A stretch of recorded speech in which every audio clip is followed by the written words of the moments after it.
एक वेश्या ने बताया कि बच्चों के सामने ये 3 काम कभी मत करना, नहीं तो बच्चों को देखकर जीवन भर रोते रहोगे। नमस्कार प्यारे दोस्तों, स्वागत है आपका हमारे चैनल मिस्टिकल स्टोरी ज्ञान में। दोस्तों, आज की जानकारी बहुत ही अद्भुत, अतुल्य और महत्वपूर्ण है। उम्मीद करता हूं ये जानकारी आपको बहुत पसंद आएगी।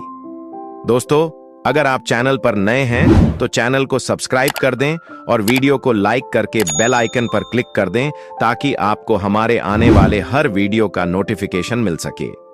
दोस्तों, प्राचीन समय की बात है। दूर किसी राज्य में एक राजा राज्य करता था।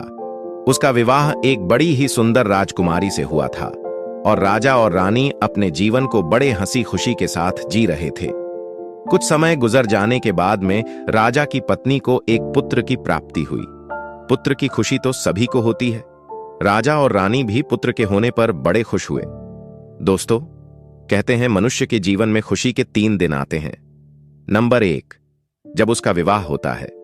नंबर 2, जब घर में संतान का जन्म होता है। नंबर 3, जब बेटे का विवाह होता है।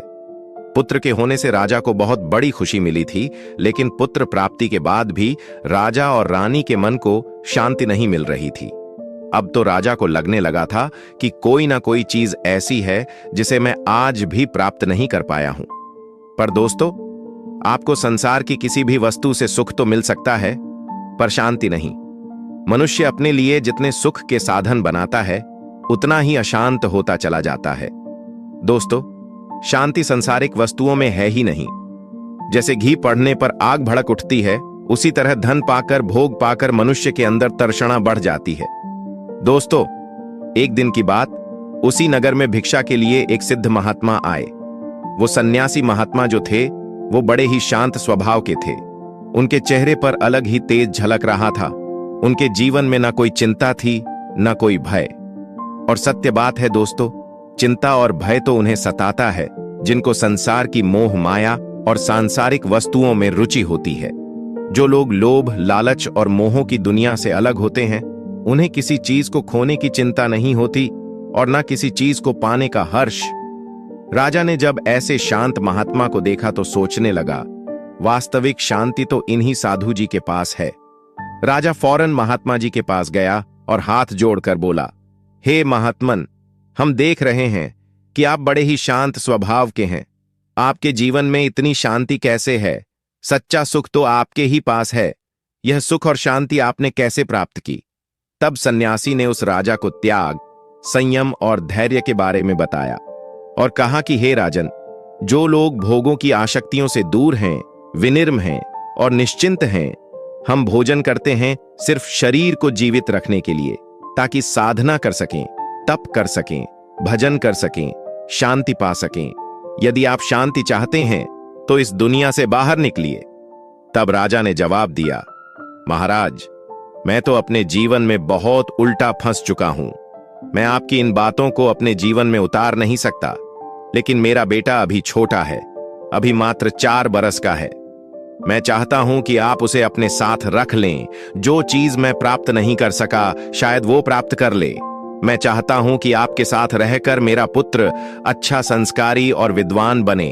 उसके जीवन में आपकी तरह सुख और शांति हो। वो इस समय समस्त जिम्मेदारियों से मुक्त है। मैं संसारिक दुनिया में इतना उलझा हुआ हूं कि चाह कर भी नहीं निकल सकता। इसलिए आप मेरे पुत्र को अपने साथ ले जाइए और अपना चेला बना लीजिए। दोस्तों, बड़ी अजीब बात थी। एक पिता अपने पुत्र को अपने हाथों सन्यासी बनने के लिए सन्यासी के हाथ सौंप रहा था। वो पिता कितना महान होगा जिसका इकलौता बेटा हो और वो पिता उसको भी सन्यासी बना दे। राजा और रानी ने आपस में विचार करके अपने पुत्र को सन्यासी के हवाले कर दिया। दोस्तों, अब यहां से राजा का जो बेटा था, वो सन्यासी बनने के मार्ग पर निकल पड़ा। बड़ी ही कम उम्र में एक सही गुरु के मिल जाने के कारण वो राजपुत्र सन्यास धारण करने की कामना करने लगा। उसने अपना मन पूरी तरह से संसारिक विषय वस्तुओं से हटा लिया और हर समय तप और साधना में लीन रहता था। धीरे धीरे समय गुजरता चला गया। अब उस राजकुमार को तपस्वी का जीवन जीते पूरे 21 वर्ष बीत गए थे। अब वो पूरी तरह से सन्यासी बन चुका था। अब तो उसके सन्यासी बनने की बात दूर दूर तक फैल गई। क्योंकि कहते हैं अगर कोई गरीब आदमी संन्यास धारण करे तो लोग इसका अर्थ कुछ और ही निकालते हैं। लोग उसकी परिस्थितियों को जिम्मेदार ठहराते हैं। अगर कोई गरीब आदमी साधु बने तो ये कोई बड़ी बात नहीं होती, लेकिन अगर कोई राजा का बेटा साधु बन जाए तो ये बहुत बड़ी बात होती है। और यहां पर वही हुआ था। एक राजा का बेटा राज सुखों को त्याग कर साधु बना था। दोस्तों, इस प्रकार समय गुजरता चला गया। इधर धीरे धीरे समय के साथ राजा और रानी की मृत्यु हो जाती है। वो राजकुमार जो सन्यासी बन चुका था, राजा और रानी की संपत्ति का एकलौता वारिस था। उसने पूरी संपत्ति को सन्यासी की नगरी बनाने में खर्च कर दिया। अब तो उसके पास धन भी नहीं बचा, लेकिन उसकी इस बात की चर्चा चारों दिशाओं में होती थी। वो बड़ा ही दानी था और जवान होने पर उसका यौवन और भी सुंदर लगने लगा। चेहरे पर तेज झलकने लगा। दोस्तों, उन्हीं दिनों की बात है। पड़ोसी देश का एक राजा था।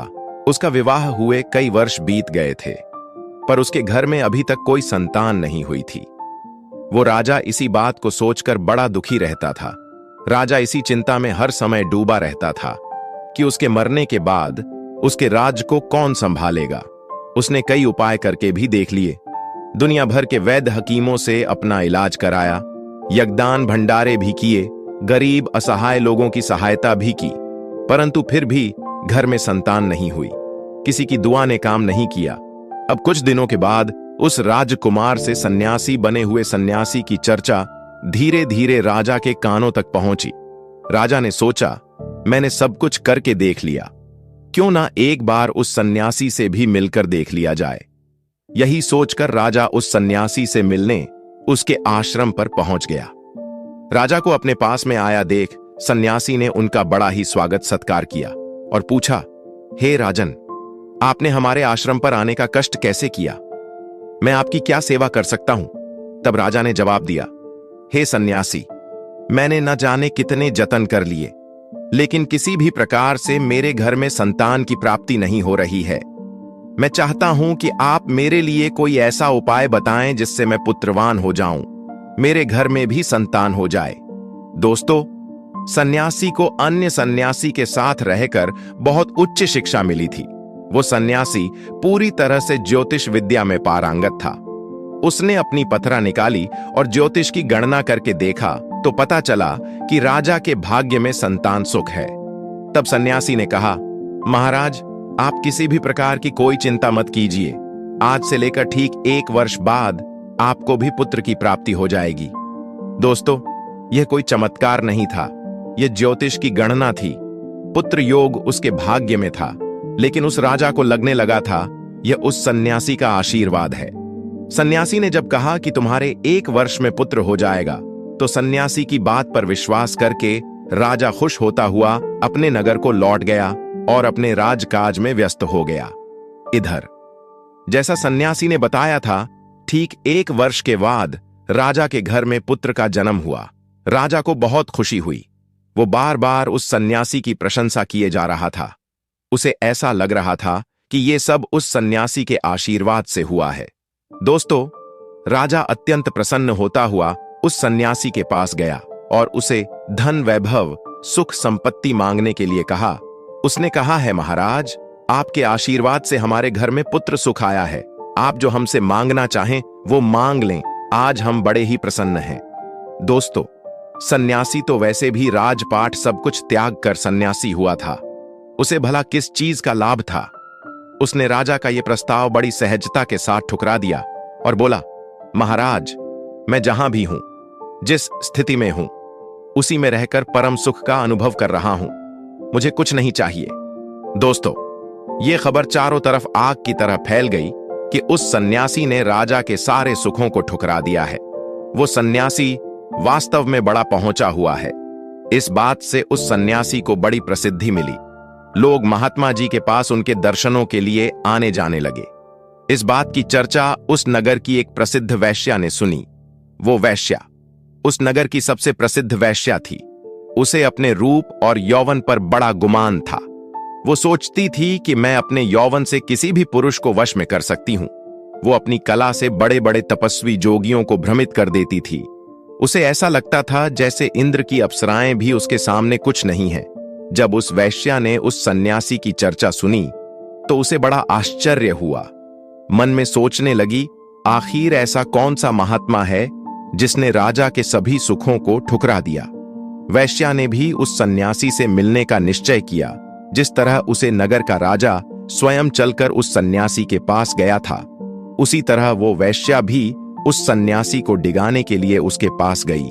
उसने अच्छी तरह से खुद को सजाया, पूरा श्रृंगार किया और श्रृंगार करने के बाद में वो सन्यासी की कुटिया पर जा पहुंची।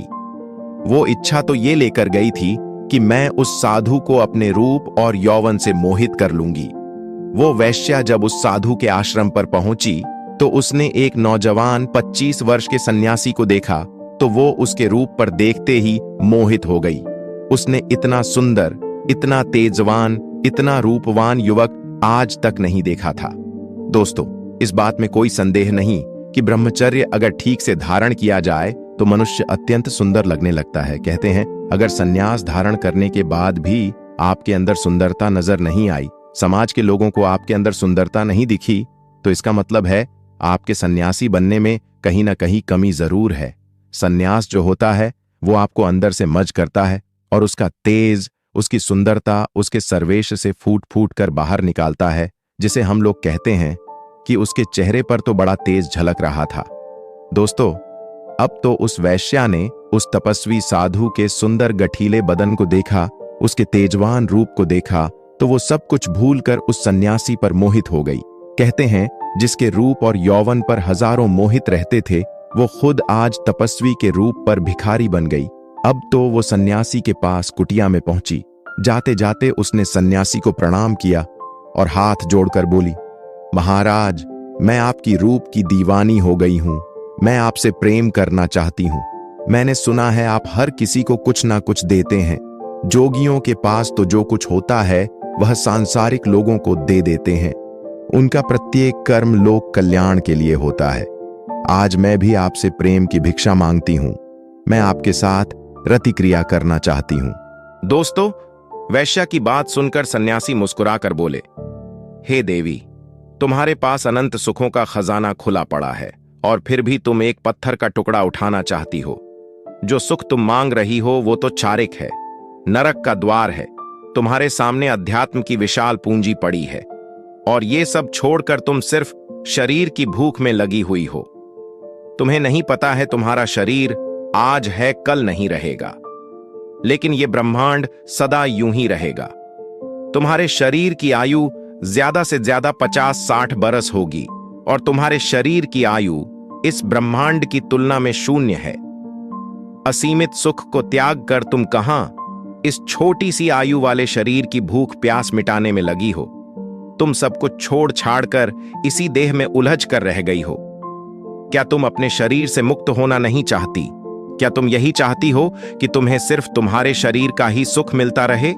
हे देवी, वास्तव में तुम्हें देखकर ऐसा लगता है तुमने अपने शरीर के सुख के ऊपर जो सुख होता है उसका कभी अनुभव नहीं किया। दोस्तों, उस जवान सन्यासी की ऐसी बातों को सुनकर वो वैश्या बहुत प्रभावित हुई। वैश्या सोचने लगी कि मैं इस जवान सन्यासी पर क्या देखकर मोहित हुई। मुझे तो इस ब्रह्मांड में एक से एक सुंदर लोग दिखते हैं। बड़े से बड़े राजा महाराजा योद्धा मेरे पास में आते हैं। बड़े से बड़े सेठ लोग मेरे द्वार पर पड़े रहते हैं। फिर भी सन्यासी में ऐसा क्या छुपा हुआ है? ना तो उसका शरीर योद्धाओं की तरह दिखता है और ना ही इसके पास में किसी प्रकार का कोई धन है। आखिर ऐसा सन्यासी के पास क्या है जो मुझे बार बार आकर्षित कर रहा है? निश्चित रूप से इस सन्यासी का त्याग ही, इसका शांत स्वभाव ही मुझे अपनी तरफ खींच रहा है। मेरे सुखों को तो इसने शून्य का दर्जा दे दिया, तो निश्चित रूप से इसके पास अपार सुख होगा। इसलिए यह उसे छोड़ना नहीं चाह रहा है। इसलिए यह मेरे सुंदर शरीर को देखकर प्रभावित नहीं हो रहा है। वैश्या मन में सोचने लगी, मुझे भी इसकी तरह आध्यात्म की ओर जाना चाहिए, इसके ज्ञान की तरफ बढ़ना चाहिए। ये निश्चय करके वो वैश्या उस सन्यासी महात्मा से अपनी शिष्य बनाने के लिए कहने लगी है, सन्यासी जी, आप मेरे गुरु बन जाइए। तब सन्यासी कहता है, हे देवी, मैं तुम्हारा गुरु बनना भी स्वीकार नहीं कर सकता। अभी तो तुम्हारे अंदर बहुत कमियां हैं। तुमने एक दिन भी संयम से अपने जीवन को नहीं जिया है। पहले तुम संयम के साथ अपना जीवन व्यतीत करना सीख लो। जब तुम्हारा मन तुम्हारे वश में हो जाए, तब मैं तुम्हारा गुरु बनना स्वीकार करूंगा। दोस्तों, सन्यासी की ये बात सुनकर वैश्या सोचने लगी। उसे अपने जीवन से घृणा होने लगी। सोचने लगी, मैंने आज तक जो अपना जीवन जिया है वो नर्क के दरवाजे पर रहकर जिया है। न जाने मैंने इस शरीर से कितना कमाया है, कितने लोगों को अपनी हवस का शिकार बनाया है, कितनों को उनके नेक रास्ते से भटकाया है। दोस्तों, मनुष्य जब तक वास्तविकता से दूर रहता है, तब तक वो जो करता है वही उसे अच्छा लगता है। जब उसे ज्ञान मिल जाता है तो फिर उसे अपने कर्म से नफरत होने लगती है। इसी को तो कहते हैं ज्ञान। ज्ञान होने पर मनुष्य अपने कर्मों की अपने आप तुलना करने लगता है। उसे सब समझ में आने लगता है कि सही क्या था और गलत क्या था। वैश्या ने निश्चय किया कि आज से मैं अपने शरीर को, इन सब चीजों को छोड़कर बड़ी दूर चली जाऊंगी। दोस्तों, इस प्रकार वो वैश्या अध्यात्म का सुख तलाशने के लिए, स्वयं को संयम में बांधने के लिए उन्हीं सन्यासी जी के बगल में आश्रम बनाकर रहने लगी और वहां रहकर धर्म का पालन बड़े ही अच्छे ढंग से करने लगी। उधर वैश्या जहां पहले रहती थी, उसके चाहने वाले जब उसके घर जाते थे तो उन्हें पता चलता था कि वैश्या ने अपना ठिकाना बदल दिया है। वो सारे लोग उसी आश्रम पर चलकर वैश्या के पास आते थे, लेकिन उन सबको उस वैश्या के पास से निराश होकर जाना पड़ता था, क्योंकि अब उसके पास ना तो धन का लोभ था, ना शरीर की भूख। वो अध्यात्म की दुनिया में लीन हो चुकी थी। अब तो वो बस आश्रम पर रहकर हर रोज अपने आप को मजबूत करती जा रही थी। शुरू शुरू में तो उसे अपने मन पर नियंत्रण पाना बहुत कठिन लग रहा था, क्योंकि कहते हैं, जब भी कोई व्यक्ति अपने पूरे जीवन में तला भुना मसालेदार भोजन करता रहता है और एक समय जब उसे किसी रोग की वजह से साधारण भोजन करना पड़े, तो शुरू शुरू में तो सादा भोजन उसे बहुत बुरा लगता है। उसकी इच्छा बार बार उसे स्वादिष्ट भोजन की ओर ले जाती है, लेकिन धीरे धीरे फिर उसे सादा भोजन में ही स्वाद आने लगता है। स्वादिष्ट तला भुना भोजन करने की उसकी इच्छा हमेशा हमेशा के लिए खत्म हो जाती है। वैश्या के साथ भी ठीक ऐसा ही हुआ। संसारिक दुनिया की चकाचौंध ने उसे शुरू शुरू में बहुत परेशान किया। बार बार उसका मन उन्हीं विषय भोगों की तरफ भागता था। जिस तरह कुत्ते को देशी घी अच्छा नहीं लगता, शुरू शुरू में वैश्या को ऐसा लगता था कि सन्यासी का जो जीवन है वो दूर से देखने पर ही अच्छा लगता है, पास आने पर तो बहुत खराब मालूम पड़ता है। समय कांटे से नहीं कटता है, ऐसा लगता है जैसे कोई भी मेरे नजदीक नहीं है। अकेलापन महसूस करती है। केवल भगवान का ही ध्यान करना है। ध्यान करने पर भी मन शांत नहीं रहता था। वो मन में सोचती थी कि इससे अच्छा तो मेरा पिछला जीवन था, लेकिन फिर भी उस वैश्या ने अपनी इच्छा और शक्ति के बल पर अपने सन्यास को छोड़ा नहीं। उसमें मन जुटाए रही। दोस्तों, धीरे धीरे उस वैश्या की ध्यान में रुचि बढ़ने लगी। धीरे धीरे उसे अपने सन्यास जीवन में आनंद आने लगा। धीरे धीरे उसे जीवन का सच्चा सुख प्राप्त होने लगा। वो सन्यास के सभी नियम और धर्म का पालन करने लगी। दोस्तों, उधर वो सन्यासी का आश्रम तो पास में ही था। वो सन्यासी रोज सुबह उठता था तो सुबह सुबह वो देखता था कि यह वैश्या नदी में स्नान कर रही है। उसके बदन पर भीगे हुए गीले वस्त्र चिपके हुए होते थे।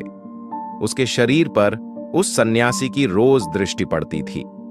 पहले तो सन्यासी महात्मा ने उस वैश्या की तरफ ध्यान नहीं दिया, लेकिन धीरे धीरे यह रोज का नियम बन गया।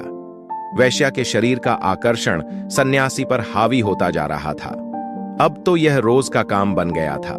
धीरे धीरे सन्यासी भी जानबूझकर उसी समय का चुनाव करने लगा जिस समय वैश्या नदी पर नहाने जाती थी, या फिर वो नदी में नहा रही होती थी, या फिर नहाकर बाहर निकल रही होती थी। अब तो धीरे धीरे वो सन्यासी उस वैश्या के रूप को देखकर, उसके सुंदर यौवन को देखकर आकर्षित होता जा रहा था। लेकिन वैश्या जो थी वो अपने उस पापी जीवन से मुक्त होती चली जा रही थी। वैश्या भी समझ रही थी कि ये सन्यासी उसकी ओर आकर्षित हो रहा है, ये मेरी तरफ बार बार देखता है। लेकिन उस वैश्या को कोई शर्म नहीं आती थी, क्योंकि वो उस शरीर की दुनिया से अलग जा चुकी थी। उसे अपने पापी शरीर से सिर्फ इतनी ही ममता थी कि वो जीवित बनी रहे और उसे अध्यात्मक सुख मिलता रहे। उसके शरीर से पाप धीरे धीरे करके समाप्त हो चुके थे। धीरे धीरे वो अपने शरीर से मुक्त होती चली जा रही थी। उसे लगता था ये सन्यासी मेरी तरफ देख रहा है, तो अब इसे देखने और ना देखने का कोई मतलब नहीं। उसके मन में अपने शरीर को लेकर यह धारणा थी कि ये शरीर एक मांस का आकार है जिसे वो सन्यासी देख रहा है। दोस्तों, इधर वैश्या धीरे धीरे सन्यासी बनती चली जा रही थी और वो योगी जो सन्यासी था उसके प्रेम में धीरे धीरे लिप्त होता चला जा रहा था। ये कार्यक्रम रोजाना धीरे धीरे चलता रहा। जो तेज सन्यासी के चेहरे से झलक रहा था वो तेज धीरे धीरे मंद पड़ने लगा। उसके ध्यान में व्यवधान पड़ रहा था। जब भी वो भगवान का ध्यान करता था तो भगवान की जगह उसे वैश्या की मूर्ति नजर आती थी, जिसे वो रोज नदी पर स्नान करते हुए देखता था। सन्यासी की जो ध्यान करने की शक्ति थी वो लुप्त होने लगी। उसका मन पूरी तरह से भगवान से दूर हो गया था। अब तो वो सन्यासी अपनी कुटिया पर रहकर भगवान से ध्यान हटाकर उस वैश्या के चिंतन में लगाता रहता था। पूरे दिन वो उसी के बारे में सोचता रहता था। अब तो उसका संयम दिन ब दिन बिगड़ता जा रहा था। जिस दिन भी उस वैश्या के दर्शन नहीं होते थे, उस पूरे दिन वो बेचैन रहता था। दोस्तों, इधर वैश्या दिन ब दिन सन्यासी बनती जा रही थी और सन्यासी पतित होता जा रहा था। आखिरकार धीरे धीरे वो समय नजदीक आ गया जब सन्यासी से उस वैश्या के बिना रहा नहीं गया। जवान अवस्था का वो सन्यासी उस वैश्या के प्रेम में पड़ गया। एक रात उसका मन नहीं माना तो वो अपनी कुटिया से उठकर उस वैश्या के दरवाजे पर पहुंच गया। उधर वैश्या अपनी कुटिया में विश्राम कर रही थी। उसे किसी प्रकार का कोई भय नहीं था। उसके अंदर जो भय था वो सन्यासी बनने के साथ साथ समाप्त होता चला जा रहा था। जब सन्यासी वैश्या की कुटिया पर पहुंच गया तो उसने वैश्या को आवाज लगाई। वैश्या ने सन्यासी की आवाज सुनी तो उसकी नींद टूट गई। सन्यासी की आवाज सुनकर वैश्या अपनी कुटिया से बाहर निकलकर आई और सन्यासी से कहने लगी, हे गुरुदेव, क्या आप मुझे शिक्षा देने के लिए आए हैं? क्या आज मुझे आप अपनी छात्रा स्वीकार करेंगे? वैश्या को लगने लगा था कि सन्यासी जी मेरे योग और संयम पर बहुत प्रसन्न हैं, इसलिए स्वयं मेरी कोठिया पर चलकर आए हैं और मुझे अपनी चेली स्वीकार करेंगे। वैश्या के भाव सन्यासी के प्रति इस तरह के थे, लेकिन सन्यासी के मन में कुछ और ही चल रहा था। सन्यासी ने कहा, हे देवी, मैं तुम्हें आज यहां कुछ देने नहीं, बल्कि मैं तुमसे कुछ मांगने आया हूं। मैं तुम्हारे द्वार पर एक शिक्षक नहीं, भिक्षक बनकर आया हूं। सन्यासी की बात सुनकर वैश्या को कुछ अजीब सा लगा। वो कहने लगी, गुरुदेव, आपने ही कहा था कि रात्रि में किसी के द्वार पर जाकर भिक्षा नहीं मांगते, फिर आप मेरे द्वार पर भिक्षा मांगने के लिए कैसे आए हैं? सन्यासी ने कहा, देवी, जो मैं आज तुमसे मांगने आया हूं वो भिक्षा रात में ही मांगी जाती है। आज मैं तुम्हारे साथ रमण करने की भीख मांगने आया हूं, आप मुझे भिक्षा में रतिदान दो। सन्यासी की बात सुनकर वैश्या के पैरों के नीचे से जमीन खिसक गई। उसने जब सन्यासी के मुख से शारीरिक सुख भोगने की बात सुनी तो वो हैरान रह गई। वैश्या मन में सोचने लगी कि आज इन्हें क्या हो गया है। मेरे रूप और यौवन ने इस सन्यासी महात्मा को न जाने कौन सी गति पर पहुंचा दिया है। दोस्तों, वैश्या तो अपने पापी शरीर से मुक्त हो चुकी थी, संसार के विषय वासनाओं से दूर जा चुकी थी, लेकिन सन्यासी विषय वासनाओं में फंस चुका था। वैश्या को लगने लगा ये सब उसकी ही वजह से हो रहा है। वो सन्यासी की गलती में भी अपनी ही गलती देख रही थी। वैश्या कहने लगी, गुरुदेव क्षमा कीजिए, गलती मेरी ही थी। मुझे आपके पास में कुटिया बनाकर नहीं रहना चाहिए था। मुझे यह पहले ही सोच लेना चाहिए था कि बगल में एक सन्यासी निवास करता है, मेरे यहां रहने से उस पर बुरा प्रभाव पड़ेगा। नहीं देवी, तुम गलत समझ रही हो। मैं तुम्हारे पास में प्रेम करने की भिक्षा मांगने आया हूं। मैं तुमसे प्रेम करना चाहता हूं और मुझे ऐसा लगता है कि अब हम दोनों को विवाह कर लेना चाहिए। हम दोनों जब विवाह कर लेंगे तो साथ साथ रहकर योग साधना करेंगे। बुढ़ापे में एक दूसरे का सहारा हो जाएगा, क्योंकि वृद्ध होने पर मनुष्य जब अकेला होता है तो उसे बहुत कष्टों से गुजरना पड़ता है।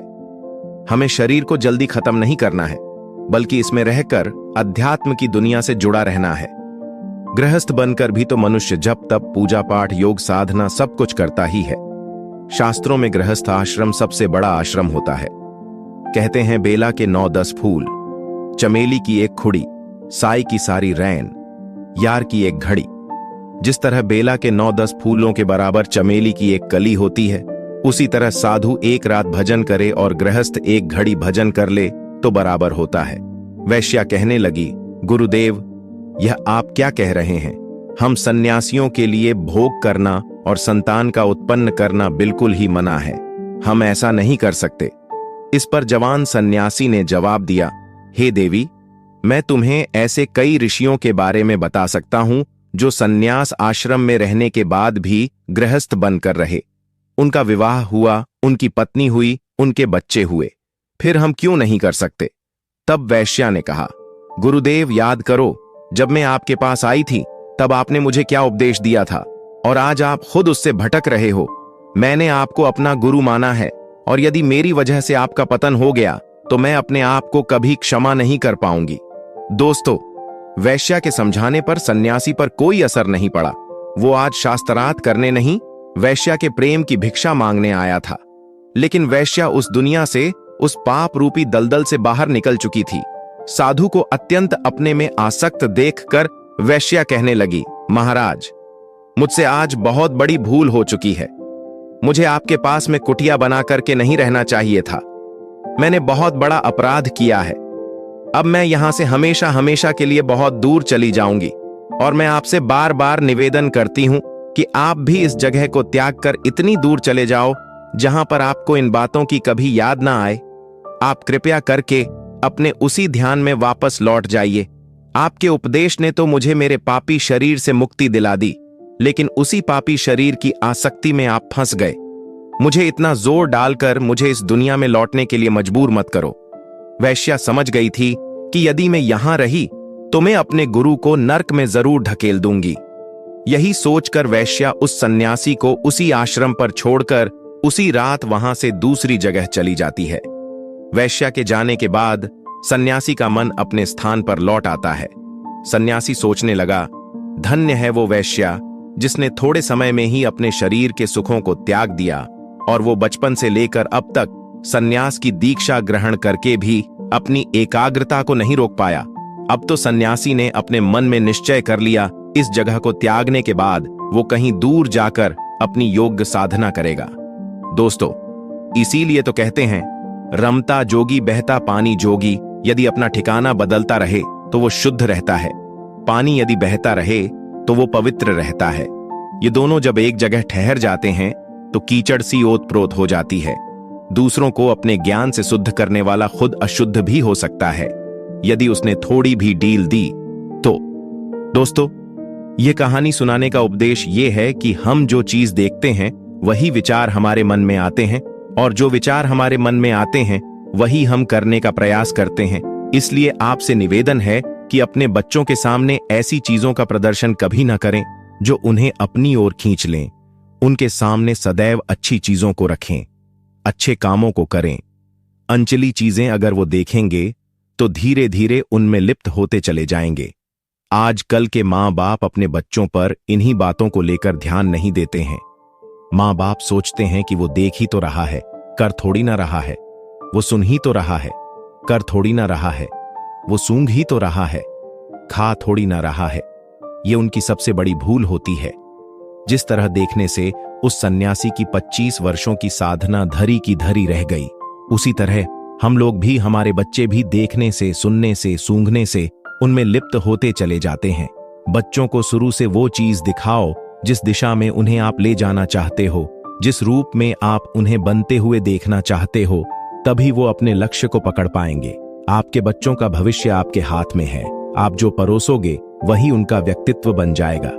दोस्तों, मैं उम्मीद करता हूं ये वीडियो आपको पसंद आया होगा। तो चलिए मिलते हैं आपसे अगली वीडियो में। तब तक के लिए नमस्कार, धन्यवाद।